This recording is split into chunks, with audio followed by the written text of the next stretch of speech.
I'm going to make chicken burritos, one of the most popular dishes you can get for delivery. But you know what? It tastes so much better when you make them at home. Now we're going to heat the OptiGrill up. This has automatic sensor cooking, so it'll actually know when the chicken is cooked, making it so much easier. So we'll just set the function and let that warm up. While that's happening, we can get on to flavoring our chicken in a lovely marinade. In a bowl, I'll add some smoked paprika along with some cumin seeds and some ground coriander. So 3 spices I always have in my pantry, along with a good glug of extra virgin olive oil, about a tablespoon. I don't need too much olive oil for this because I am using chicken thigh with the skin on, so that has a little fat in it too. Now for some salt, a pinch of salt, and some freshly ground pepper.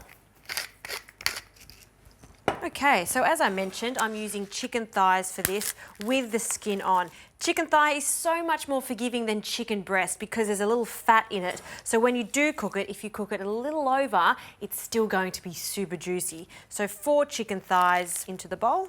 Some red capsicum, I love the vibrant colour of it.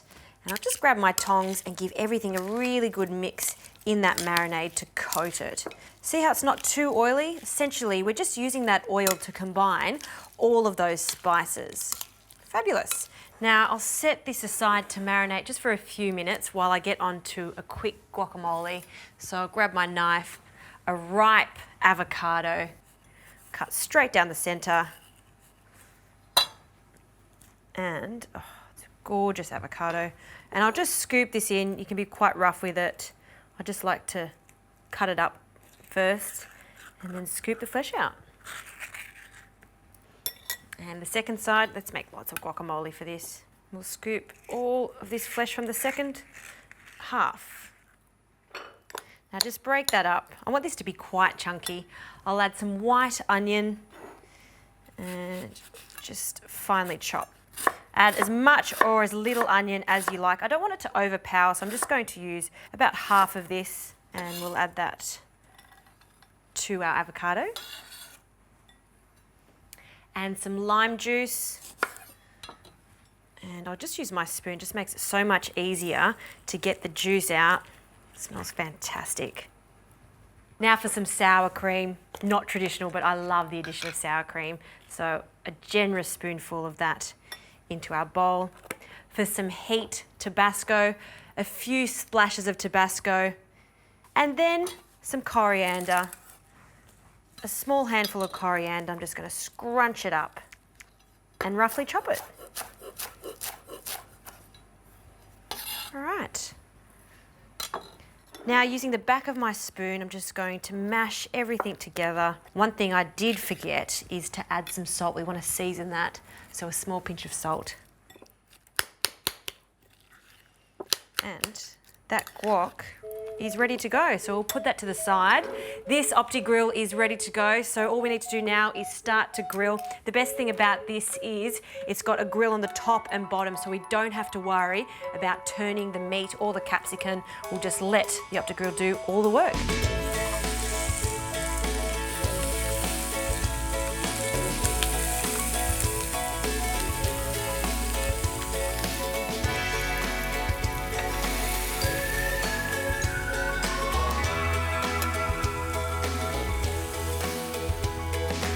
Right, this chicken is cooked. Oh, it smells good. So it comes off the grill now, including the capsicum. You can see the lovely char marks there. That's exactly the way I want it. Now I'll just wipe this grill because we want to use this to warm up our burrito in a moment. So some extra things to add to our burrito. I love some crunchy cabbage.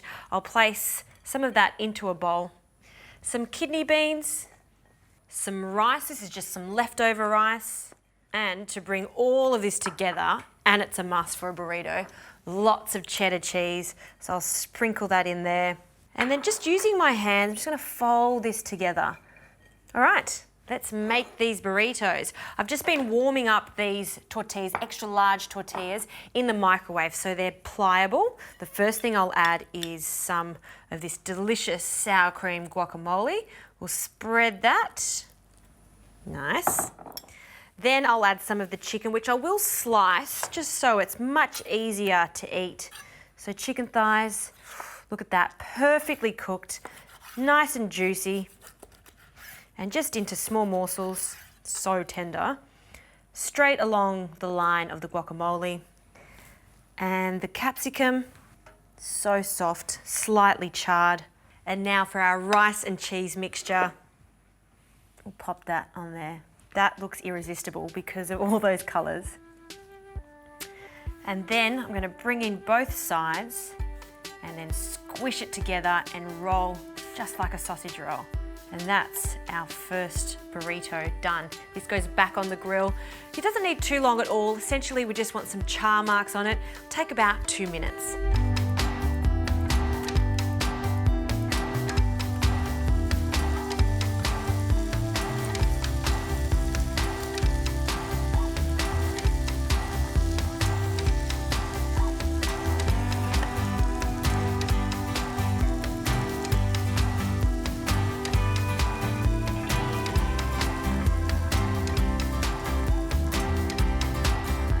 Okay, these are ready, perfect char marks. I'm going to take this one off to serve it up. And the best way to serve this is just to cut it on an angle with a sharp knife so you can really see inside. Look at the colours there, perfectly cooked chicken, the creamy avocado. We'll just pop that onto the plate. The perfect chicken burrito done without using any pots and pans. There you go, who would have thought?